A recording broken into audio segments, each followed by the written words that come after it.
This is a short summary video intended to show the main features of working memory model. There is a companion presentation on evaluation of the theory. According to working memory model, information is processed using dedicated systems that transfer information from temporary stores to long-term stores and back again as required. The theory originated from the 1970s and attempted to provide a more accurate understanding of memory theories than other approaches possessed at the time. A key part of the theory is the ability of memory to compare long-term memory with present-time tasks. The theory also identifies specific areas with functions that help to understand the processing of information into memories. Here are the areas with short summaries of their functions. The central executive, similar to a filter, the visual spatial sketchpad, inner eye, the episodic buffer, similar to a judge, the phonological loop, inner ear and inner voice, and the long-term memory, storage for key long-term information.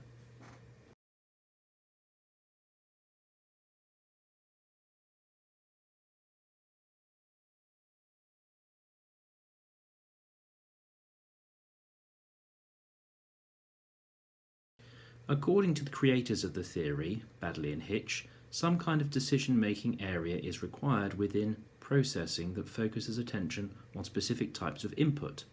You could think of this as rather like an inner filter. Only information required to solve tasks makes it through the filter. The theory concerns itself only with visual, spatial and auditory information. Smell and other inputs are not significant enough to be addressed by this theory, it was argued by its authors. Visual and feeling information are processed using specific networks, and separately sound-based input is also stored using circuits dedicated to the purpose.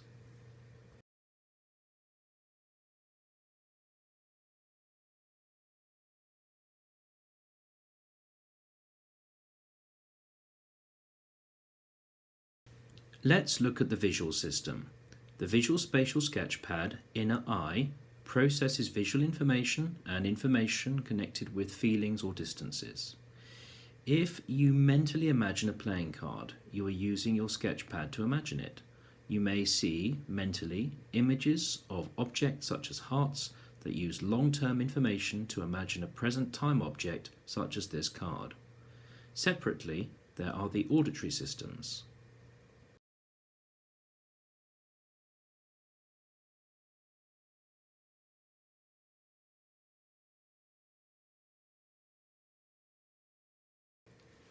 The phonological loop is an area that processes sound.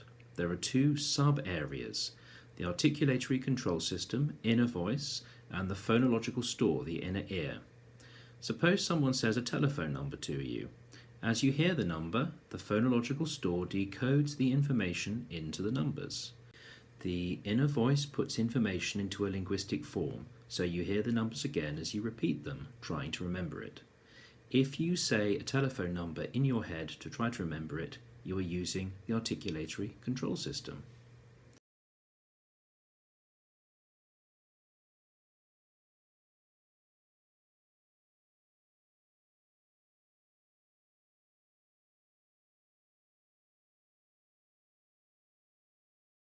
Let's examine the episodic buffer.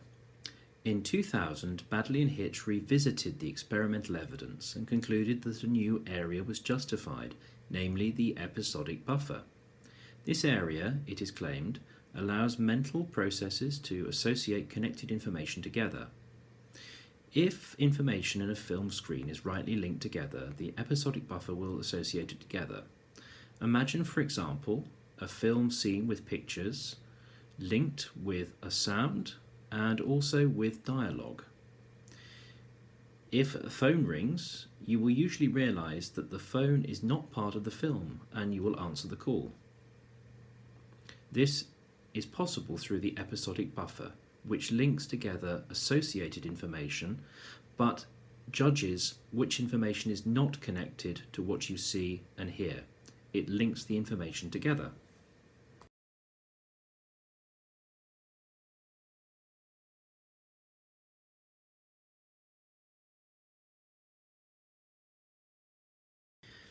Key to many of the situations described here is the ability to compare the present with the past.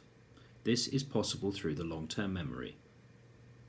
The long-term memory, as you would expect, stores information for long-term storage, and information from this store can be retrieved by the central executive to compare with present-time tasks. In the case of watching a film, long-term memories for language, music, feeling, and visual information are all processed together. The use of many systems together is one of the reasons film scenes tend to be very memorable. Many systems are working together, so compared with other forms, films tend to be very memorable. That's one of the reasons why it is easy to remember large sections of our favourite TV programme, but hard to remember vocabulary lists for a foreign language we don't like. Thanks for listening, and there are additional resources that you can use to interact with this material provided with the links below.